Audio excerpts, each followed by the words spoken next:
I cut off the front of my hair. Muda, Brenda, Jessica, Susan, Scarlett, Buda papira papa, scrata da di da da da.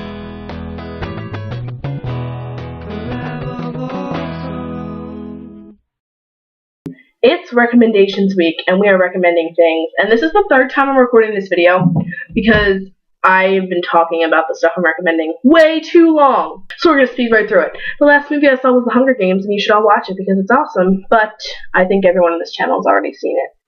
So, The Hunger Games. It's good, and it gives you feels. As for, like, TV shows, Susan, you were talking about Merlin earlier this week. You should go back. Well, obviously, screw Class. This is more important, obviously. And watch Merlin from season 1. And power through season 1 and get to season 2. Because some people don't like season 1, and I will admit it's not my favorite season. It's a really episodic, and, you know, it's like the first season of any show. It's not necessarily the greatest thing ever. It's not bad. It's enjoyable. I love it. But you know what I'm saying. So power through and get to season 2. And watch season 2. And fall in love. I don't have a puppy to recommend like Susan. Book. I'm reading Game of Thrones. And fun fact, the series is called A Song of Ice and Fire. I always say Song of Fire and Ice. Song of Ice and Fire. And the first book is called Game of Thrones. And when I went to the bookstore, that threw me off for a couple minutes. I didn't know that because the show was called Game of Thrones. But it's good.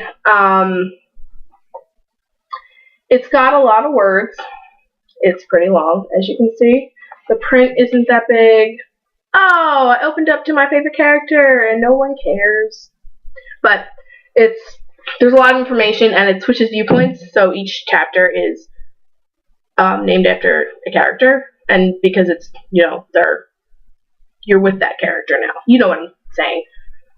It's a problem when I read it though, because I just want to get to Dany's parts. I'm like, screw all the characters that aren't Dany.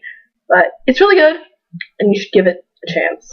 And as for music, I went to see this man perform on Sunday night, as you guys all know, because I was dead. I E-Street shuffled too hard. It was awesome.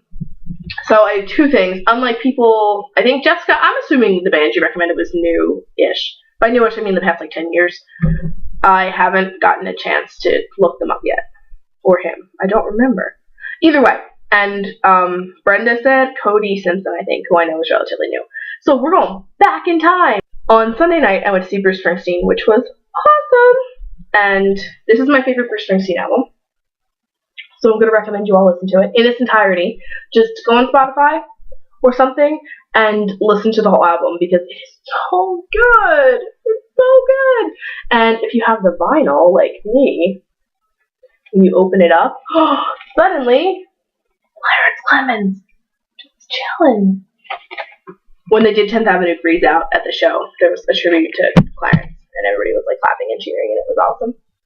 And an album I've been listening to more and more, which is still Bruce Springsteen. So if you really don't like Bruce Springsteen, I apologize, except not really. This is, I think it's his first album. I'm pretty sure, but if I'm wrong, sorry. Greetings from Asbury Park. It is a good album. I love it so much. I mean, Born to Run is still my favorite, but and you probably know more songs from the album than you think you do, even if you don't know it by the titles I'm about to say. You probably know Blinded by the Light, but probably not by Bruce Springsteen. Fun fact there. And you probably know Spirit of the Night, even if you don't know it by the title. But this, and ooh, when you open this one up, it's a postcard. Because this is, Asbury Park, if you don't know, is obviously a town in Jersey. It's a short point in, like, central Jersey. And it's where Bruce Springsteen's from. And this was one of their old, like, postcards. And he put it on his album. So that's fun. Those are my recommendations. Muda, I'm glad that you are, you know, in LA and all that fun stuff. Brenda, we were talking about, I don't remember why or who. I was having a conversation with someone, and then the word cougar came into it, and I thought of you. I just thought you would like to know that. Jessica, I want a tour of your dorm room. Susan, so much puppy. Puppy everywhere. Fun fact, it takes more than an hour to get used to bangs. Ooh, it's really, I love it, but it's so weird.